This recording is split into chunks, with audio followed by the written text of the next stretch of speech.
So we've looked at how we calculate the finance charge using the unpaid balance method. The next way we're going to look at is using the average daily balance method.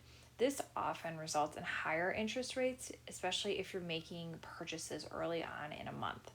So what we're going to do is we're going to start with the previous month's balance, and we're going to multiply by the number of days that balance existed until the next account transaction, whether that be a purchase or it would be a payment of some sort or a refund or anything like that. Then at the end of the billing cycle, we're going to find the sum of all the daily balances. I apologize for my spelling error. And then we can find the average daily balance by taking the sum of the daily balances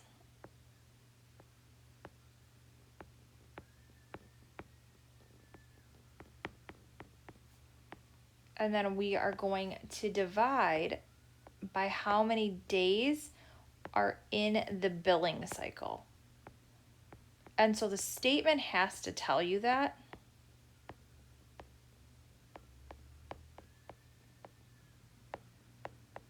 So it might not be a typical month because your statement might not start on the first of the month. It might, but it doesn't always.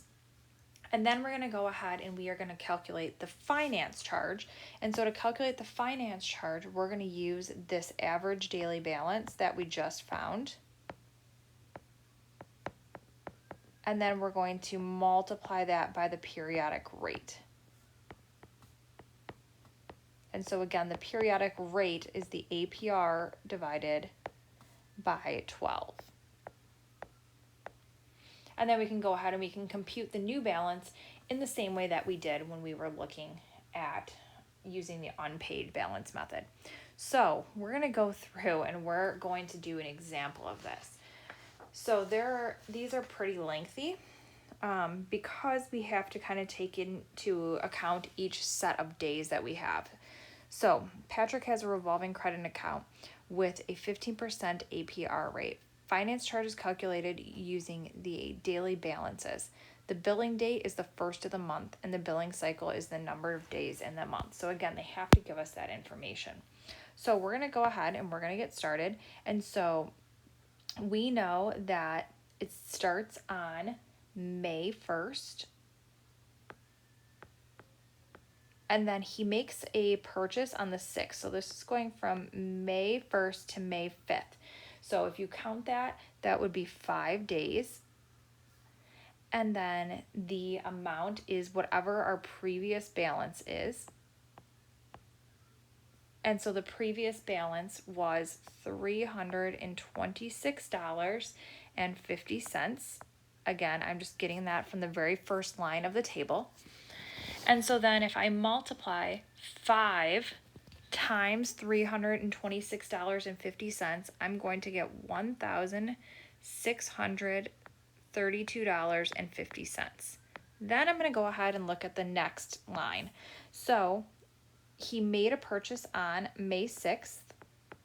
Again, he didn't make another transaction until the 11th. So we have May 6th through the 10th. So if we count that, again, that's another 5 days. And so here, the amount of the new transaction is $76.21. I didn't do that in the first line because we were just using the previous account's balance. So now if I add $76.21 to $326.50, we would end up with $402.71.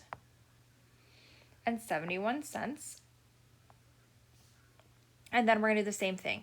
So 5 times $402.71 gives me $2,031.55.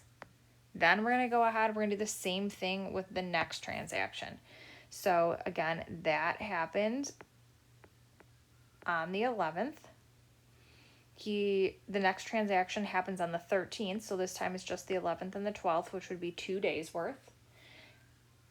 He spent $20.75 at Speedway. So if I add that $20.75 to the $402 that he already owed, it would be $423.46.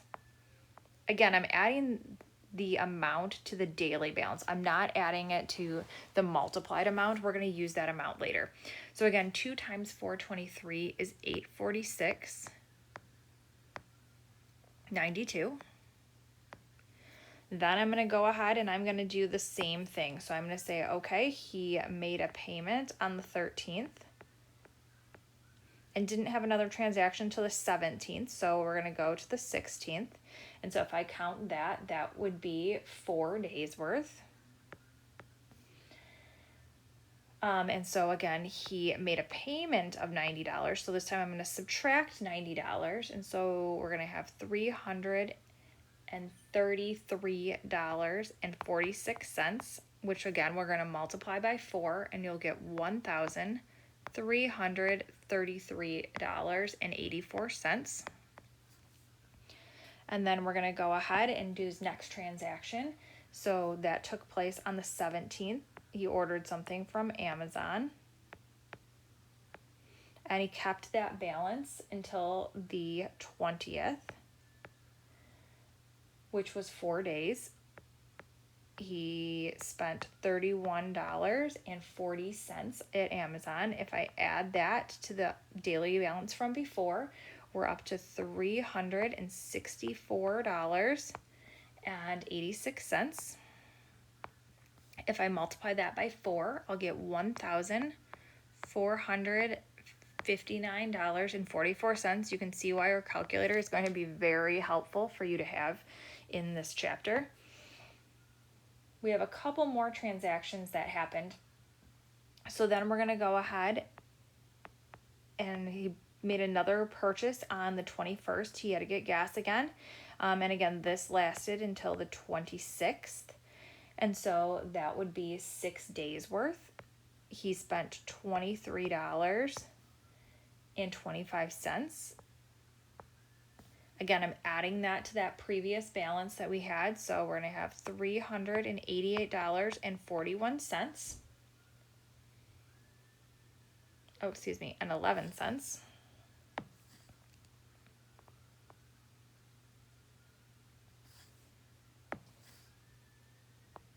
Sorry. And then if I multiply that by 6, I'm going to get $2,328.66. And then the last transaction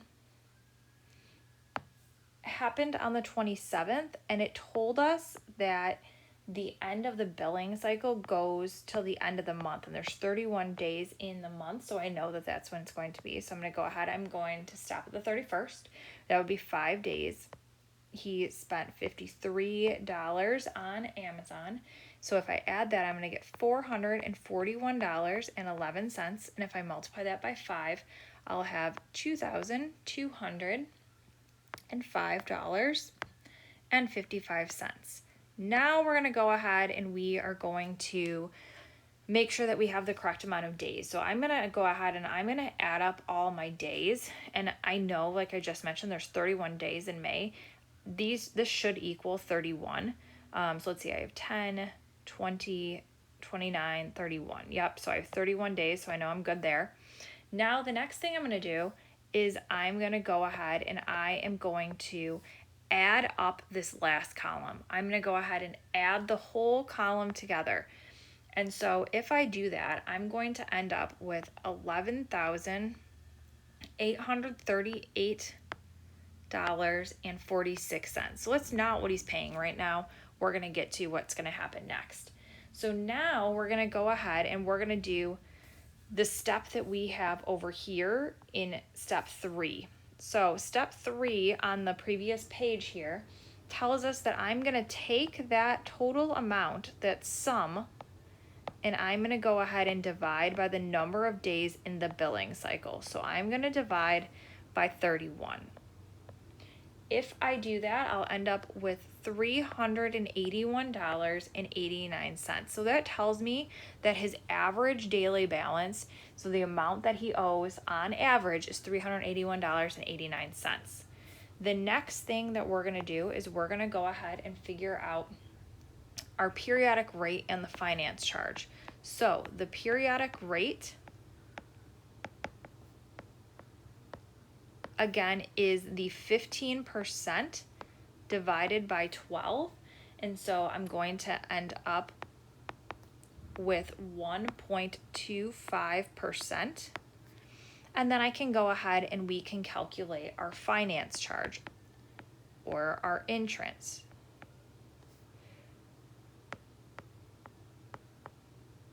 So I have that $381.89 times 0.0125.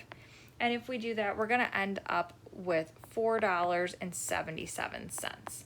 Now I can go ahead and do the very last step, which would be to find the new balance. And so